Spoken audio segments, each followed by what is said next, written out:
Welcome to DIYEasyCrafts.com. Today we're going to take a look at how to do a board and batten feature on almost any hallway or wall. We're basically going to show you how we turn this into this. So this is the materials list that we used. You can just pause this video and copy exactly what we did, or you can modify it and use slightly wider or slightly narrower wood. When we were planning this wall, we very quickly realized that using the 1-inch material that we originally planned wasn't going to work very well against the existing molding around the door that we had to match up to. There's a couple solutions to this. You can use the 1x material by grinding down the back, and I'll show you that.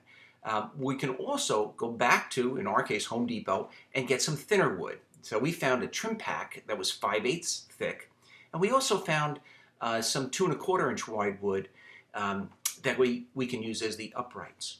So a couple different solutions. We're going to show you both, and we're going to do this all with simple tools. So we're not going to use a table saw or strip any wood down at all. In fact, the main tool that we're going to use for this job is just a chop saw. So we started just by using a stud finder, and I marked off the location of all of the studs on the wall that I was going to be putting this board and batten feature on.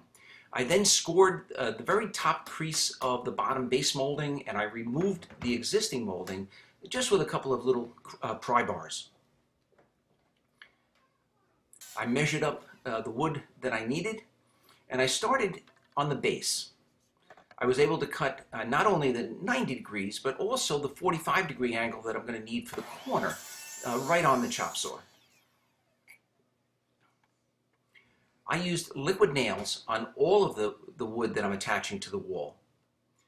The horizontal pieces, the base and also going to be the top piece, are all going to get nailed into the existing studs behind the sheetrock with 1.5-inch finishing nails. But the uprights are really going to be held in position by that liquid nails.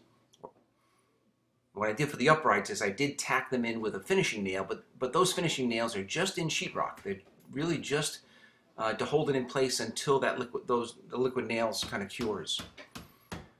Now what I'm doing is the horizontal top piece. This is 1-inch thick material, and I'm just grinding it down. I used a flap sanding wheel, 36 grit, and I just tapered it from about 1 foot down, 1 foot back, and I went down about 1/4 inch so that it would fit inside that existing door molding. That's going to be the back side of this top horizontal. Again, I'm using the liquid nails. I'm going to place this on a mark. I had already put marks on the wall as to the height that we wanted, and I'm going to tack that into position with finishing nails.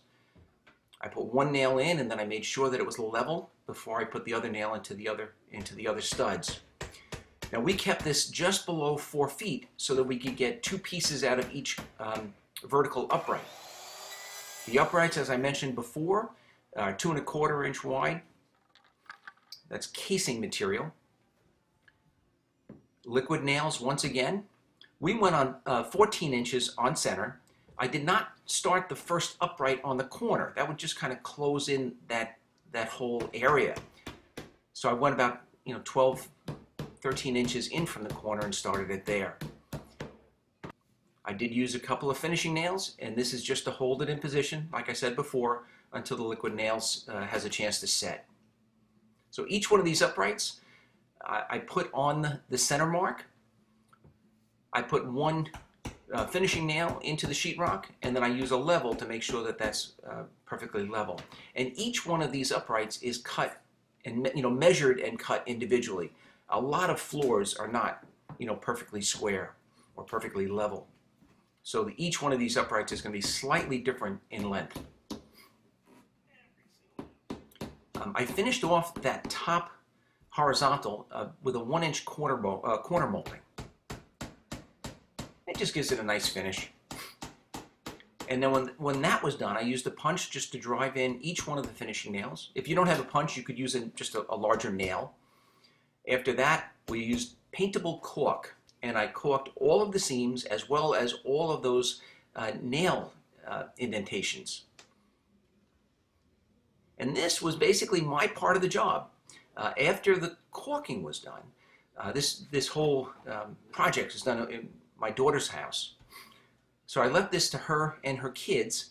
After this cork dried, and she let it dry for about 8 hours, she went back and sanded off, all of those nail head and all of the cork. And she even got my granddaughter involved in the project, which I thought was great. And the finished product was just spectacular. She loves it. I think it looks great. It's a very easy do-it-yourself project. The total job for this hallway cost us less than $200. She did do a two-tone paint. It's got white on the bottom and it looks like a bit of green on the top. I hope you enjoyed the video. If you did, I ask that you please give it a thumbs up and subscribe to this YouTube channel. We would absolutely love to hear feedback in the comments section. Also like to give you an invite to check us out on the web at DIYeasycrafts.com. Thank you very much for watching.